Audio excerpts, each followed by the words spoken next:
He visualized the synthesis function, and immediately, a new interface bloomed. Place first object in synthesis field.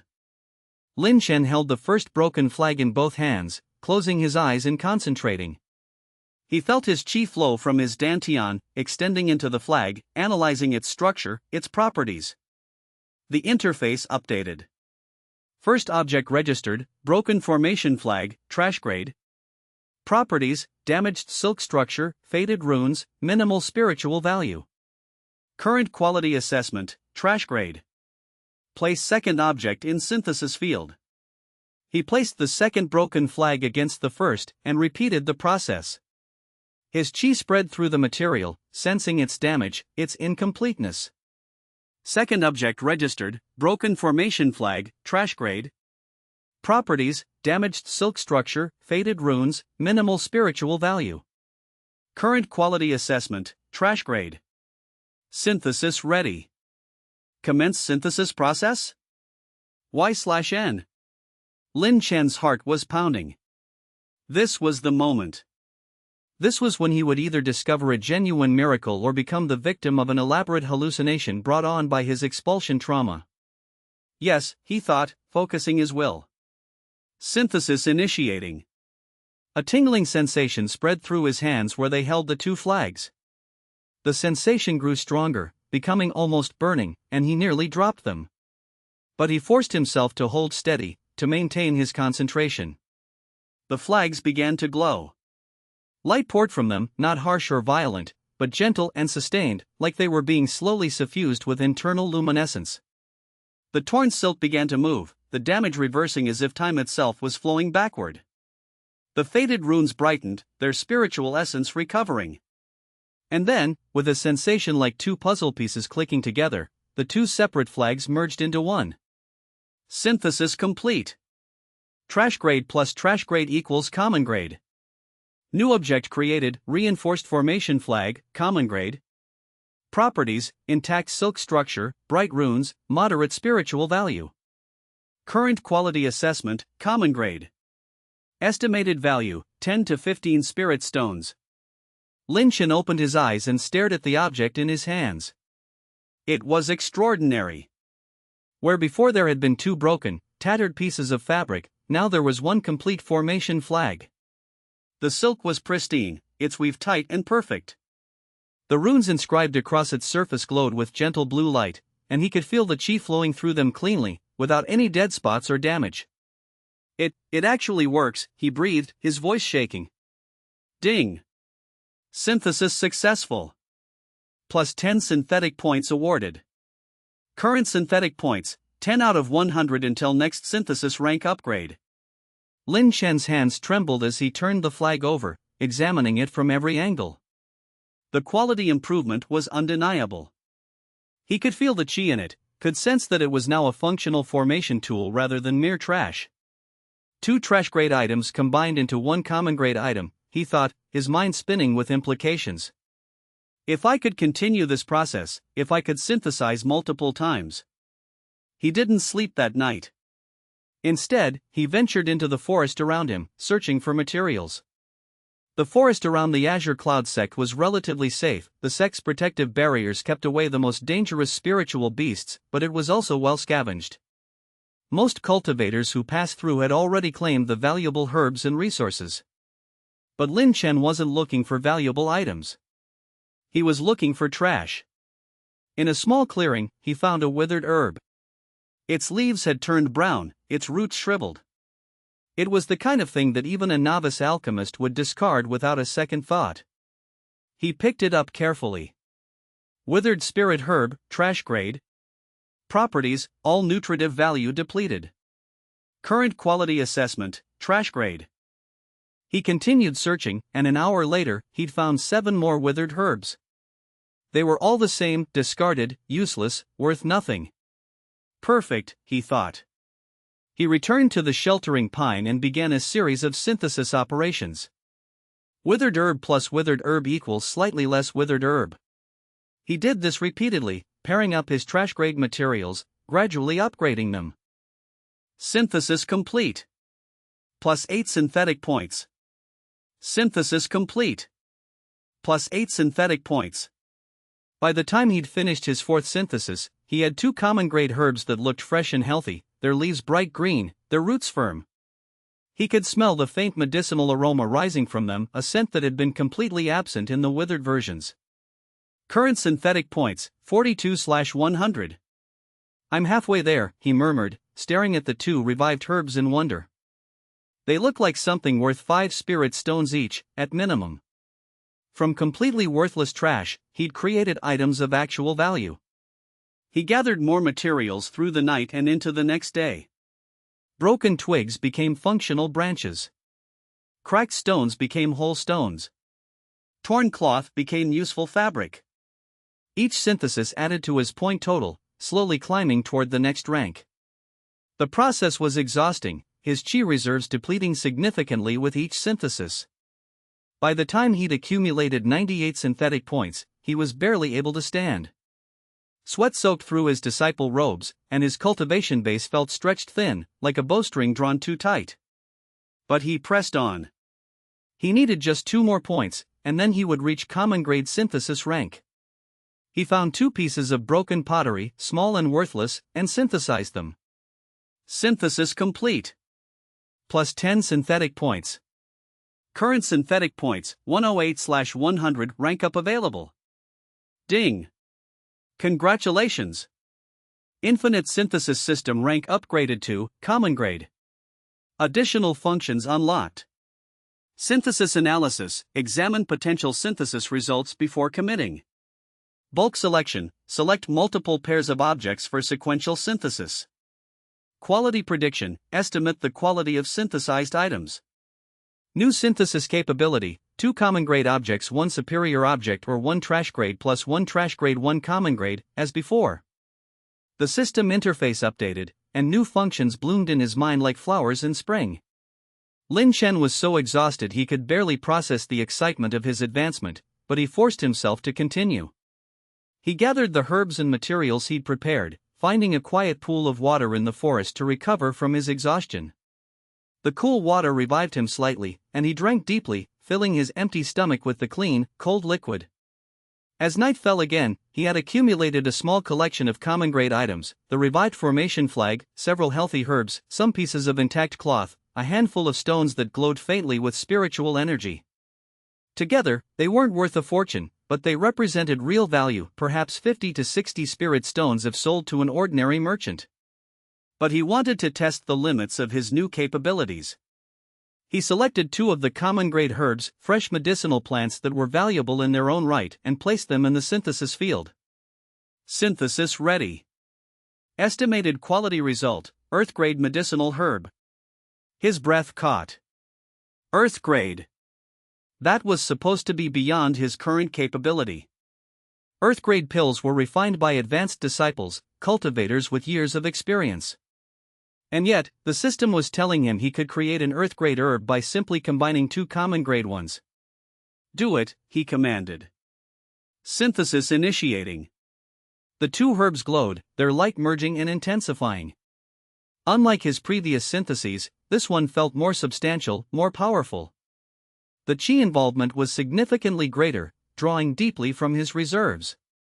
The 2 herbs merged, their essences combining, and where there had been 2 items, now there was 1. But this one was different. The herb was larger than its predecessors, its color a radiant jade green that seemed to shimmer with internal light. The aroma rising from it was sweet and intoxicating, filled with the scent of potent medicinal essence. Synthesis complete. Common grade plus common grade equals Earth grade. New object created, radiant jade herb, Earth grade. Properties, potent medicinal essence, high chi density, rare spiritual properties. Current quality assessment, Earth grade.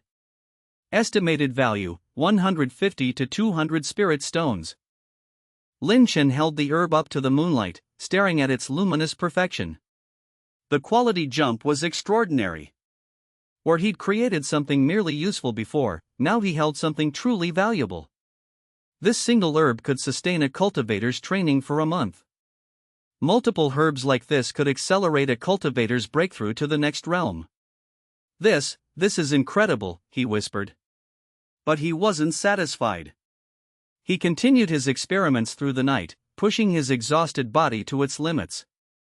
He gathered more trash materials from the forest, synthesized them into common-grade items, and then combined those into a new earth-grade object.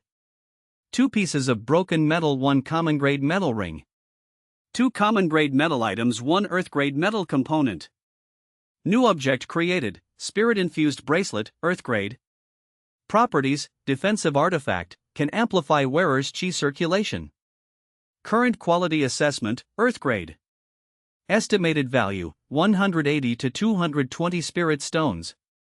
He created another earth-grade object by combining stones and spiritual essence, producing a small formation disk that could project a basic protective barrier. Then another, and another, each one requiring immense concentration and expenditure of chi. But the real breakthrough came when he had an audacious idea. He'd kept several of the trash-grade pills he'd brought with him from the sect, failures from his last attempts at alchemy, pills so poorly made they were barely worth keeping. He'd carried them in a pouch without thinking, assuming they'd be disposed of eventually. Now, looking at them, he wondered. What if I synthesize 2 trash-grade pills? He selected 2 of the worst pills, both common-grade trash, barely qualifying as pills at all, their surfaces cracked and uneven, their internal structure chaotic. He'd created them during a particularly frustrating week of failed alchemy attempts. Synthesis ready. Estimated quality result, earth-grade spirit pill. Liang Chen's heart began to race. An earth-grade pill. Even a trash-made earth-grade pill would be vastly superior to anything he'd ever managed to create through conventional alchemy. Synthesis initiating. The 2 failed pills glowed, their light merging. He could feel the chi patterns within them becoming organized, structured, refined. The chaotic mess of alchemical impurities and failed essence fusions began to organize themselves, arranging into the perfect crystalline structure that defined a true pill. Synthesis complete. Trash-grade pill plus trash-grade pill equals earth-grade pill. New object created, profound spirit-gathering pill, earth-grade. Properties: increases chi absorption speed by 300%, accelerates cultivation base consolidation. Current quality assessment, earth-grade. Estimated value, 300 to 400 spirit stones. Liang Chen's hands shook as he held the pill. It was perfect. Absolutely perfect.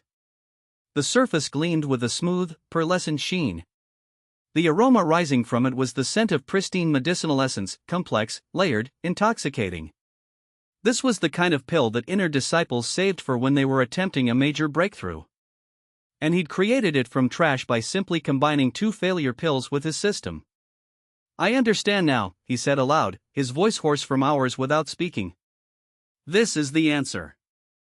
This is how I'm going to survive in this world. The forest seemed to listen, the ancient pines bearing witness to the moment when a failed disciple became something else entirely. Something with potential.